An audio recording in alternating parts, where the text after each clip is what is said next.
The cargo hold. Butch McCall, ever alert, heard the cargo hold door creak open before the lights came on.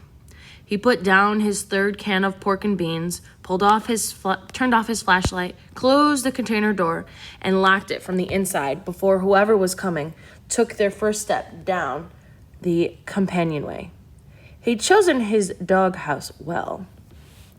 It was one of the few containers with small holes cut into it. He could hear and see everything. When he first saw Laurel and Phil, he could hardly contain his excitement. Even if they screamed, no one would ever hear them this deep in the ship. Then cold, quick logic took over. Butch checked the gizmo. Pros and cons fired through his brain like bullets. Unlike the others on his to do away with list, Phil's and Laurel's tracking tags were still active.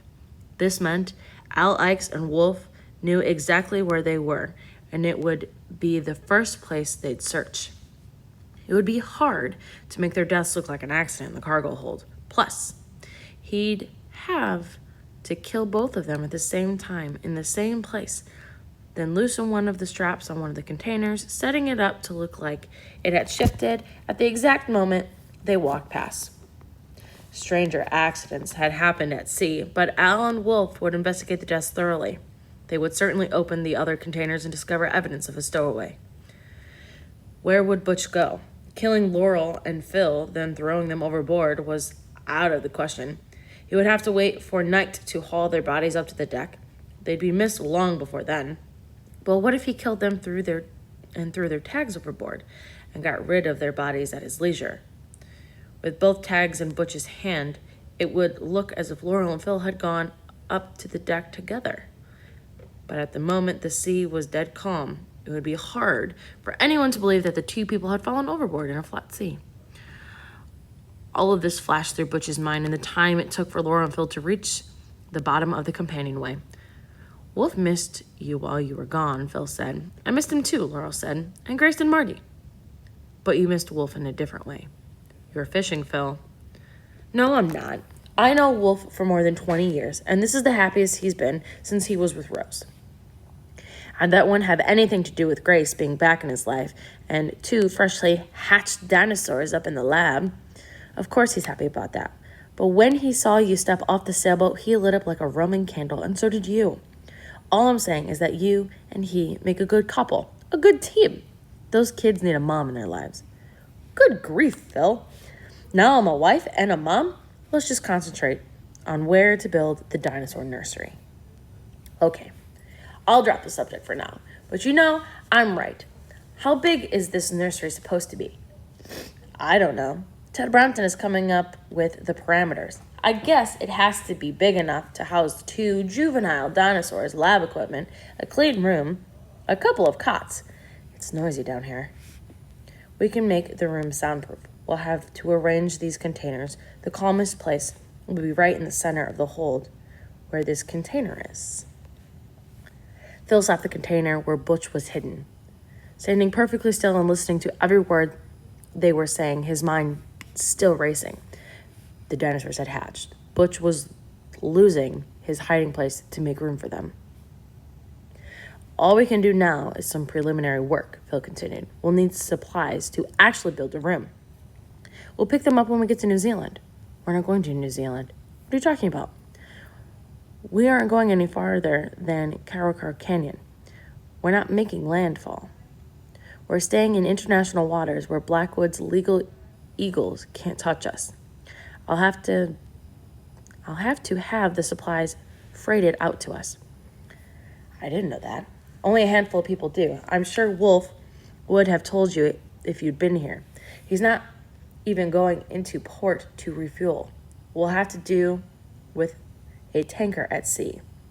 In fact, maybe I can get the tanker to haul in the supplies for us. He hasn't told the crew yet. They'll learn soon enough. We'll be at Karakau in less than 48 hours. When we get back to Kryptos, what's to prevent Blackwood's legal team from going after Grace? Jurisdiction. Officially, Kryptos doesn't exist. Unofficially, it's a country unto itself. A protectorate of the United States, but not subject to its laws, except taxes. Wolf and Ted couldn't take them out of that one. How did they end up with an island all to themselves? Laurel asked. Not even I know the answer to that, except that it had to do with something they did for the government years ago. As payment at the request, they were given a 100-year lease for the island. Whatever they did must have been huge. You're right about that. They didn't want money. They wanted the island and to be left alone. This happened after they caught the great white shark for Blackwood. No, they had the island before that. They hired on with Noah to get the seed money to start E-Wolf, and that's another reason Noah has it in for Wolf.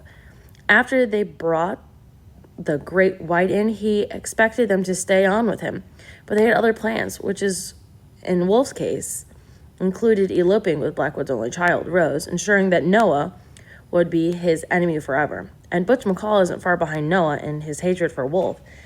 Butch had been eyeing Rose for years, figuring that he would become Noah's son-in-law and the heir apparent to Blackwood's fortune. It's been a bitter story, and now, with Grace as Blackwood's only living relative, it's gotten even more convoluted. Noah has declared all-out war, and Wolf and Ted are going to protect their den like tigers with cubs. Laura and Phil walked to the far side of the hold of Butch Hearing's range, then a few minutes later wandered back past his container. So much for the history lesson, Phil was saying. I'll send a crew down tomorrow to move some of the containers. As soon as Ted gives us the design, I'll order the material and we'll have it up in no time. This place kind of gives me the willies. I sense danger. Wolf told me that you were sensitive. In what way? Oh, nothing negative. He just said that he thought that sometimes you see and feel things others don't. Maybe what you're feeling down here is the ship's violent past. I'm not saying that the ship is haunted, but I do think that horrors can linger. I've never felt it myself, but when I was in the military, I knew soldiers who could tell you were where bad things had happened long after the fact. I think it's more immediate than that, but we'll let it go for now. Butch didn't move until the lights went out and the door could close at the top of the companionway. Up to this point, he had maintained strict radio silence, but with these new developments, he was going to have to risk breaking it. He composed a long, detailed email to Noah Blackwood on the gizmo, read it over twice, then hit the send button. When the email sent, he quickly gathered his meager belongings. He was going to have to find new living quarters, and he knew just where to look.